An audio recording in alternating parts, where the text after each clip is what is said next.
Assalamualaikum warahmatullahi wabarakatuh.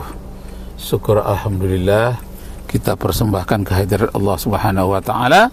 Salawat dan salam kepada junjungan alam Nabi kita Muhammad sallallahu alaihi wasallam. Bapak Ibu, saudara-saudara sekalian, ini nampaknya cuaca begitu panas. Nah, kita tetap berjalan. Rabbi shrah li sadri wa yassir li amri wahlul 'uqdatam min lisani. Ya Allah, ya Rabbana, lancarkanlah urusanku di dalam perjalanan ini. Bismillahirrahmanirrahim wal mursaha inna rabbi laghafurur rahim. Astagfirullah. Nah, kita jalan terus. Allahu akbar, Allahu akbar, Allahu akbar. La ilaha illallah, wallahu akbar, Allahu akbar, walillahil hamd. Bapak Ibu, saudara-saudara sekalian, pada hari ini saya akan menceritakan seorang pemuda yang nanti di sorga berdampingan duduknya dengan Nabi Musa alaihi salam. Pada suatu hari Nabi Musa alaihi salam berbicara dengan Allah di Bukit Tursina. Lalu bertanyalah Nabi Musa kepada Allah, "Ya Allah, aku ini nabi, aku ini rasulmu, aku ini orang yang soleh. Terus terang saja ya Allah, adakah pemuda lain yang lebih hebat daripadaku ya Allah?" Nah, kebetulan Nabi Musa agak muda waktu itu. Nah, adakah pemuda lain yang lebih hebat daripadaku? Karena aku ini nabi, rasul, dan pemuda yang soleh. Nah, adakah orang yang lebih hebat dariku? Karena Nabi Musa tidak menyembunyikan ini. Kalau disembunyikannya juga Allah tahu, percuma disembunyikan. Maka berterus teranglah Nabi Musa mengatakan, "Aku ingin tahu ya Allah, adakah pemuda lain yang sama hebatnya atau lebih hebat daripadaku?" Lalu Allah menjawab, "Ya Musa, ada pemuda yang hebat, sama hebatnya denganmu, walaupun kamu nabi dan rasul. Dia besok duduk di dalam surga bergandengan dengan para nabi. Dia bergandengan denganmu, padahal dia adalah pemuda biasa-biasa saja. Akan tetapi dia duduk sebanding sederajat dengan tempat duduknya para nabi." Masya Allah, penasaran Nabi Musa, "Di manakah pemuda itu ya Allah?" Allah menjawab, "Di kaki Bukit Tursina di sebelah barat." Dicarilah oleh Nabi Musa, ketemulah suatu gubuk yang terbuat dari kurma. Daunnya atap kurma, atapnya daun kurma, tiangnya batang kurma, kemudian tempat duduknya pelepah kurma, dan ditambah dengan kayu dan batu lain.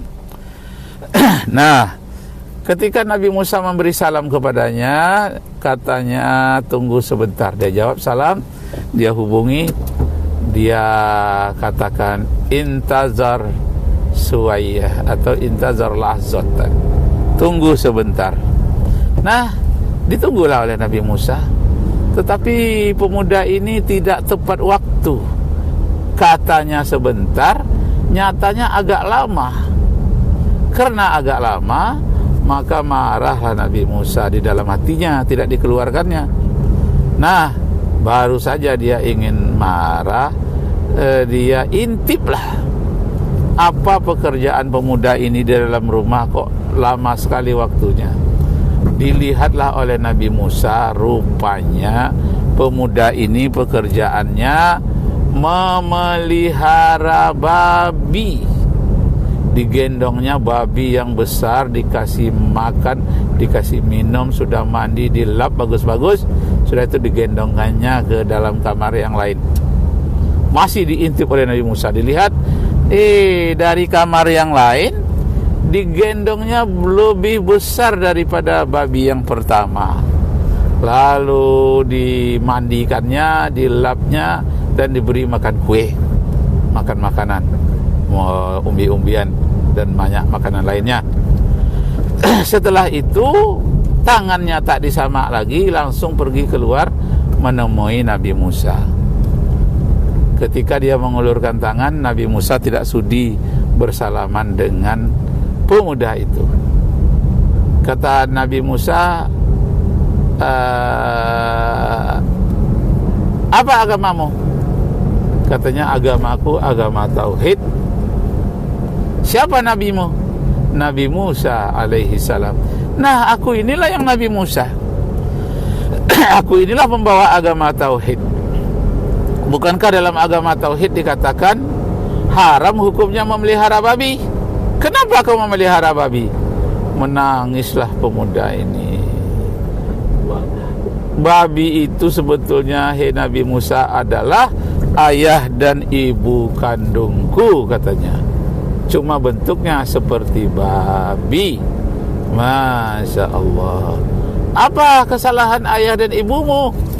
Kesalahannya dia pernah mencuri satu kali gandum yang diamanahkan kepadanya oleh penduduk desa.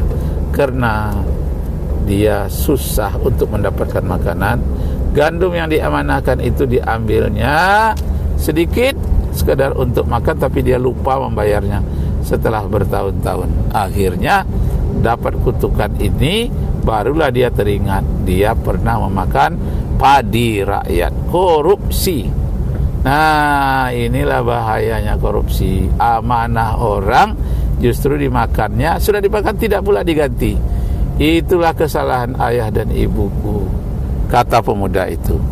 Tetapi ya Nabi Musa, walaupun bentuknya sudah buruk, baunya sudah busuk, dan dia pemarah lagi, bentuknya sudah jadi babi, orang-orang tidak lagi mau datang ke sini, tidak mau memperhatikan saya. Tapi tidak apa, biarlah ku tanggungkan demi ayah dan ibuku.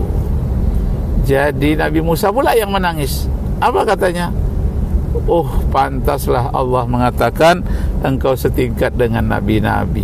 Sudah busuk begini, buruk begini ayah ibumu, tetap engkau mencintai ayahmu.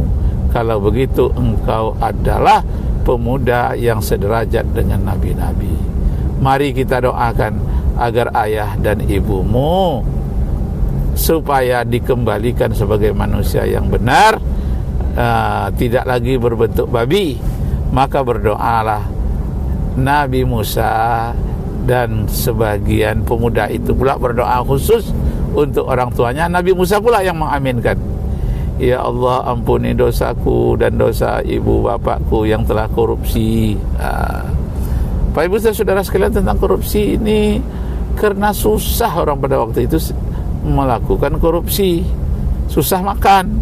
Beda dengan orang sekarang di Indonesia, banyak makanannya, besar gajinya, masih korupsi. Kalau dulu pantunnya begini, pernah ku coba berladang padi karena di situ banyak makanan. Pernah ku coba mempertahankan diri, tetapi diriku digerogoti oleh kelaparan. Jadi saking laparannya tidak bisa menahan diri lagi. Lalu patut yang lain mengatakan bunyinya begini, mengapa aku duduk di kursi, terlalu lama duduk di bangku? Bagaimana pula aku tidak korupsi, bekerja sebulan, hasilnya habis seminggu. Bekerja sebulan, tapi hasilnya seminggu sudah habis. Terpaksa dia korupsi. Satu lagi patutnya mengatakan, kenapa aku duduk di kursi? Karena terlalu lama duduk di bangku, bagaimana aku tidak korupsi, bekerja sebulan habis seminggu. Ini sudah. Yang kedua, bagaimana aku tak naik taksi? Karena di angkot banyak yang nakal. Bagaimana aku tidak korupsi? Karena jumlah gajiku tak masuk akal. Dulu orang bekerja gajinya sedikit, lalu tak masuk akal jumlahnya itu, lalu dia melakukan korupsi. Masya Allah. Orang sekarang gajinya sudah triliunan, tetap saja korupsi. Masya Allah. Kata-kata korupsi itu kan dari kata korab. Korab itu artinya merusak. Korupsi. Masya Allah. Nah, Bapak Ibu saudara-saudara sekalian, apa hukuman yang orang korupsi itu? Kalau di Korea Selatan hukuman mati, bunuh. Di Cina juga Zuranji pernah menerapkan hukuman mati. Semenjak itu tidak ada lagi korupsi. Di awal-awalnya masih puluhan orang yang koruptor itu dihukum mati.